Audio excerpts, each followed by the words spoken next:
ವಕ್ರತುಂಡ ಮಹಾಕಾಯ ಸೂರ್ಯಕೋಟಿ ಸಮಪ್ರಭ ನಿರ್ವಿಘ್ನಂ ಕುರುಮೇ ದೇವ ಸರ್ವಕಾರ್ಯೇಷು ಸರ್ವದಾ. ಹಲೋ ನಮಸ್ಕಾರ, SP ಕನ್ನಡ ಚಾನಲ್ಗೆ ಸ್ವಾಗತ. ಭೂಮಿ ಮೇಲೆ ಇರೋ ಎಲ್ಲ ಜೀವರಾಶಿಗಳಲ್ಲಿ ಶ್ರೇಷ್ಠ ಮತ್ತು ಬುದ್ಧಿವಂತ ಪ್ರಾಣಿ ಅಂದರೆ ಅದು ಮನುಷ್ಯ. ಮನುಷ್ಯನ ಆಯಸ್ಸು ಕೂಡ ಹಲವಾರು ಪ್ರಾಣಿಗಳಿಗಿಂತ ಹೆಚ್ಚು. ಆರೋಗ್ಯವಂತ ಮನುಷ್ಯ ಸುಮಾರು 60ರಿಂದ 80 ವರ್ಷ ಬದುಕುತ್ತಾನೆ. ಇಷ್ಟು ಆಯಸ್ಸು ಹೇಗೆ ಬಂತು ಎನ್ನುವುದರ ಹಿಂದಿರುವ ಕತೆ ತುಂಬ ರೋಚಕವಾಗಿದೆ.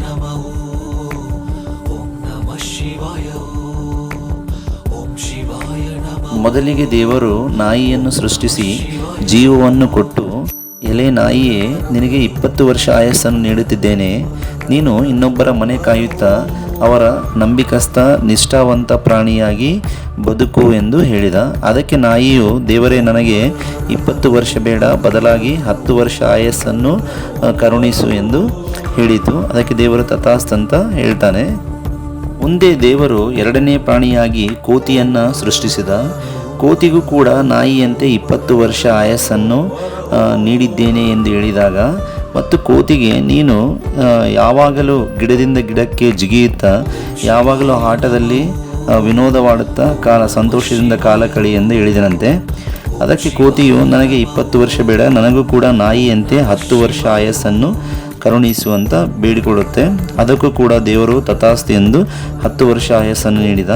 ಹಾಗೆ ದೇವರು ಹಸುವನ್ನು ಸೃಷ್ಟಿಸಿ ಹಸುವಿಗೆ 60 ವರ್ಷಗಳ ಆಯಸ್ಸನ್ನು ನೀಡಿ, ಎಲೆ ಹಸುವೆ, ನೀನು ಭೂಮಿ ಮೇಲೆ 60 ವರ್ಷ ಬದುಕನ್ನು ಸಾಗಿಸುವೆ ಮತ್ತು ಅಷ್ಟು ವರ್ಷಗಳ ಕಾಲ ಕೂಡ ಬೇರೊಬ್ಬರಿಗಾಗಿ ಉಪಕಾರವನ್ನು ಮಾಡುತ್ತಾ, ಅವರಿಗೆ ಸಹಾಯವನ್ನು ಮಾಡುತ್ತಾ ನಿನ್ನ ಒಂದು ಜೀವನವನ್ನು ಕಳೆಯಬೇಕು ಎಂದಾಗ, ಹಸುವು, ದೇವರೇ, ನನಗೆ 60 ವರ್ಷಗಳ ಒಂದು ಜೀವನ ಬೇಡ, ಬದಲಾಗಿ 20 ವರ್ಷಗಳು ಸಾಕು ಎಂದಿತಂತೆ.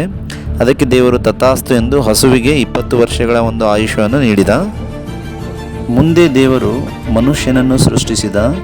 ಮನುಷ್ಯನಿಗೆ 20 ವರ್ಷ ಆಯುಷ್ಯವನ್ನು ನೀಡಿ, ಎಲೆ ಮನುಷ್ಯನೇ, ನಿನಗೆ 20 ವರ್ಷ ಜೀವನವನ್ನು ಕರುಣಿಸಿದ್ದೇನೆ, ನೀನು ಎಲ್ಲ ಪ್ರಾಣಿಗಳಂತೆ ಸಂತೋಷದಿಂದ ನಿನ್ನ ಜೀವನವನ್ನು ಸಾಗಿಸು ಅಂತ ಹೇಳಿದಾಗ, ಮನುಷ್ಯನು ದೇವರಿಗೆ ಹೀಗೆ ಹೇಳುತ್ತಾನೆ, ದೇವರೇ, ನನಗೆ 20 ವರ್ಷ ಸಮಯ ಸಾಕಾಗುವುದಿಲ್ಲ, ಈ ಸಮಯದಲ್ಲಿ ಏನನ್ನು ಕೂಡ ಮಾಡಲಾಗುವುದಿಲ್ಲ, ಬದಲಾಗಿ ನನಗೆ ನೀನು ಇನ್ನೂ ಹೆಚ್ಚಿನ ಒಂದು ಸಮಯವನ್ನು ಭೂಮಿ ಮೇಲೆ ಇರಲು ಕೊಡಬೇಕು.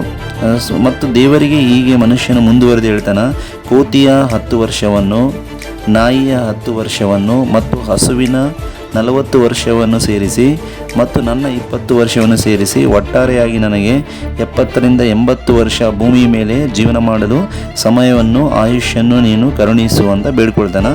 ಅದಕ್ಕೆ ದೇವರು ತಥಾಸ್ತು ಅಂತ ಹೇಳ್ತಾನೆ. ಎಲ್ಲ ಗೊತ್ತೇ ಇದೆ, ನಮ್ಮ ಹುಟ್ಟಿನಿಂದ 20 ವರ್ಷಗಳ ತನಕ ನಾವು ಯಾವುದೇ ಚಿಂತೆ ಇಲ್ಲದೆ ಆರಾಮಾಗಿ ಊಟ ಮಾಡುತ್ತಾ ಸ್ನೇಹಿತರ ಜೊತೆ ಒಂದು ಸಮಯವನ್ನು, ನಮ್ಮ ತಂದೆ ತಾಯಿ ಮೇಲೆ ಅವಲಂಬನೆಯಾಗಿ ಸಮಯವನ್ನು ಕಳೀತೀವಿ. ಆದರೆ ಯಾವಾಗ ನಮಗೆ 20 ವರ್ಷ ಆಗುತ್ತೆ, 20 ವರ್ಷದ ನಂತರ ನಾವು ಸುಮಾರು 60 ವರ್ಷವರೆಗೂ, ಅಂದರೆ 40 ವರ್ಷಗಳ ಕಾಲ ಹಸುವಿನ ಹಾಗೆ ತಂದೆ ತಾಯಿ, ಹೆಂಡರು, ಮಕ್ಕಳು ಇವರಿಗೋಸ್ಕರ ನಾವು ದುಡಿತೀವಿ, ಶ್ರಮ ಪಡ್ತೀವಿ. ಮತ್ತು 60 ವರ್ಷ ಆದ ನಂತರ ಮೊಮ್ಮಕ್ಕಳ ಜೊತೆ 60ರಿಂದ 70 ವರ್ಷ ತನಕ ಮೊಮ್ಮಕ್ಕಳ ಜೊತೆ ನಾವು ಕೋತಿಗಳಂತೆ ಅವರ ಜೊತೆ ಅಂದರೆ ಸಂತೋಷದಿಂದ ಆಟವಾಡುತ್ತಾ ವಿನೋದದಿಂದ ಒಂದು ಸಮಯವನ್ನು ಕಳೀತೀವಿ.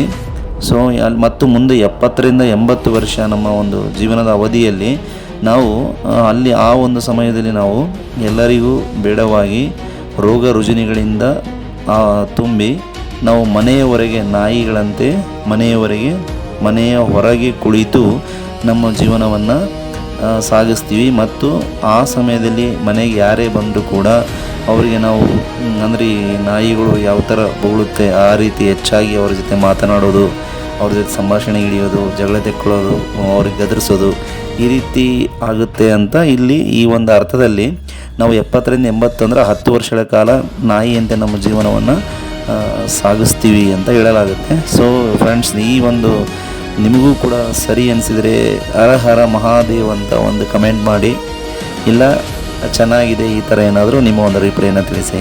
ತುಂಬ ಧನ್ಯವಾದಗಳು.